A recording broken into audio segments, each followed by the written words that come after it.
Good vach and welcome to BJC Halacha A number 2249, and we'll do 2250 as well. Halacha A keeps the Yetzer Hara, dedicated in love and memory of Daniel Abbas Tzvi Neshama Shmalia.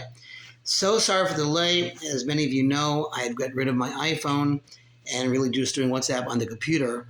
But every once in a while, WhatsApp will log you out, and you can only log in with a smartphone. So I want to thank my friend Ben who helped me out, borrowed a smartphone so we can log in.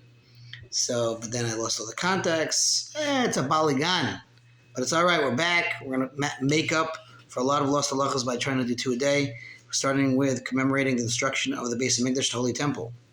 We just had Tisha B'Av, and there are many laws, many mitzvahs we do where we commemorate the destruction of the temple, because all happiness, simcha, joy, really comes from having that temple, which represented God's clarity in the world. Everyone knew Hashem existed, and that's what we wanted, the temple, so that the whole world would recognize that there's only one God, our Hashem. So here we go. After the BJC Halacha was destroyed, our sages of blessed memory instituted that at every occasion of joy, that there should be a commemoration of the destruction, as it is written in Tehillim, "If I forget you, O Yerushalayim, if I do not set Yerushalayim above my highest joy." Right? There's a song about this. They therefore decreed that a Jew should not build for himself a building that is plastered and decorated in the manner of the buildings of monarchs.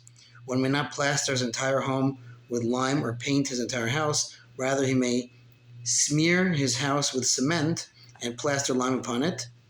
But he should leave an area the size of a square amma, which is, again, it's about 1.5 by 1.5 feet, or 2 feet by 2 feet, opposite the entrance. Many people do this in Israel without plaster or paint. We should do this outside Israel too, so as to remember the destruction.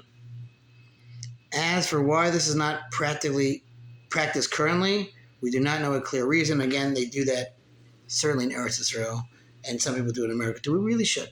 Okay, one more halacha. Our sages also instituted that one who sets a table to prepare a feast for guests, even if the meal is a mitzvah feast, should not serve all the courses that are appropriate for the feast. Also, a woman who has many kinds of adornments, jewelry, should not beautify herself with all her adornments at one time. Commemoration of the destruction is also practiced by a groom before his wedding ceremony. They place ash on his head on the spot where he places his tefillin. Also, the veil with which the face of the bride is covered should not contain strands of silver or gold.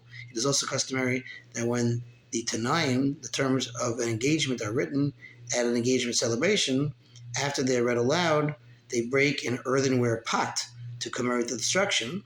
However, one should not take a cracked pot for this purpose.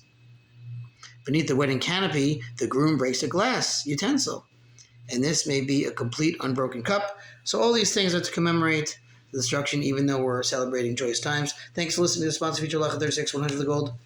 Once again, dedicated in memory of Daniel Abbas Tzvi Neshama Shidam Aliyah.